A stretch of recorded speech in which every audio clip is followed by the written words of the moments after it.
یہ ہے اسلامی جمہوریہ پاکستان، جہاں ہر کوئی اپنی دھن میں مگن ہے۔ سر کھجانے کی فرصت نہیں، دائیں بائیں کی فکر نہیں، ہر شخص بھوکا ہے۔ کوئی اقتدار کا طالب ہے تو کوئی شہرت کا بھوکا، کوئی دولت کا پرستار ہے تو کوئی پیٹ کا بھوکا، کوئی بھنگ کے ایک پیالے کے عوض اپنا سب کچھ نچھاور کرنے پر آمادہ تو کوئی طاقت کا بھوکا۔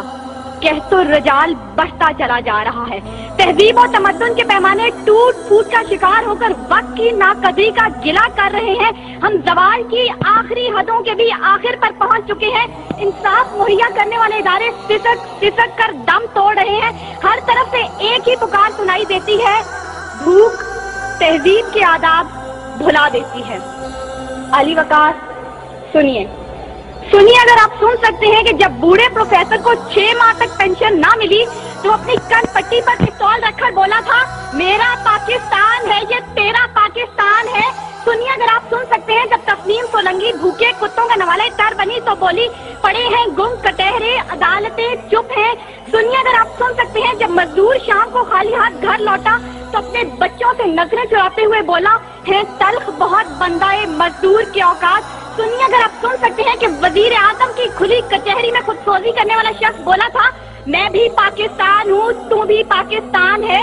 سنیے اگر آپ سن سکتے ہیں جب جاگیردار کے رستاگیر غریب ہاری کی بیٹی کو اٹھا کر لے کے گئے تھے تو وہ بولا تھا، آواز دو انصاف کو، انصاف کہاں ہے۔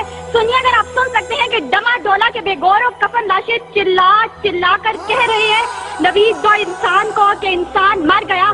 سنیے اگر آپ سن سکتے ہیں ڈاکٹر عافیہ صدیقی آج بھی سراپا سوال ہے، ذمہ دار کون۔ سنیے اگر آپ سن سکتے ہیں لال مسجد کے شہداء کہہ رہے ہیں، پاک فوج تو زندہ باد۔ اور سنیے اگر آپ سن سکتے ہیں جب بے روزگار باپ نے اپنی 3 جوان بیٹیوں کو موت کے گھاٹ اتارا تھا تو بولا تھا، عجب رسم ہے چارہ گروں کی محفل میں، لگا کر زخم نمک سے مساج کرتے ہیں۔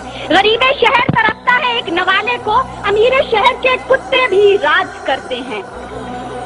علی وقار بھوک تہذیب کے آداب بھلا دیتی ہے۔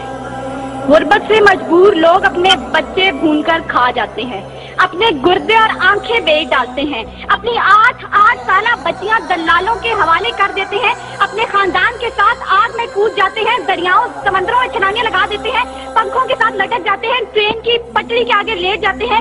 غربت، ظلم اور مہنگائی سے مجبور لوگ اپنے معصوم بچوں کے گلے کاٹ دیتے ہیں۔ علی وقار صدارت، وزارت اور عمارت کے بھوکے تہذیبی اقدار کو پامال کر دیتے ہیں۔ کبھی تو چند کھوٹے سکوں کے عوض قوم کی بیٹیوں کو بیچ ڈالتے ہیں، تو کبھی مساجد کا تقدس پامال کرتے ہوئے انہیں لہو رنگ کرتے ہیں، اور کبھی اپنی ہی عوام سے کہتے ہیں، میں تمہیں وہاں سے نشانہ بناؤں گا کہ تمہیں پتہ بھی نہیں چلے گا۔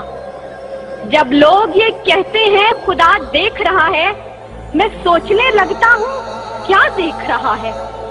علی وقار اس سے پہلے کہ بھوک اس ملک کو کھا جائے، اس سے پہلے کہ لہجے بے آواز ہو جائیں، سر سنگیت سب بے ساز ہو جائے، خدارا بوڑھے باپ کا سہارا بن جائیے جس کے بیٹے نے خود سوزی کی، خدارا عورت کے آنسو پوئیں ڈالیے جس کی بیٹی جاگیردار کی حوث کا نشانہ بنی، اور خدارا ان معصوم بچوں کے سر پر دستے شفقت رکھیے جن کا باپ پولیس مقابلے میں۔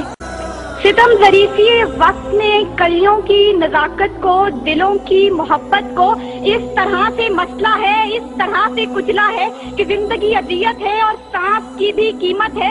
کس کا ہاتھ ہے جو خون سے رنا نہیں، کس کا گریباں ہے جو گرفت سے بچا نہیں۔ صدائے موت آتی ہے شہر بھر کی گلیوں سے، خون کی بو آتی ہے پھولوں اور کلیوں سے۔ شکریہ۔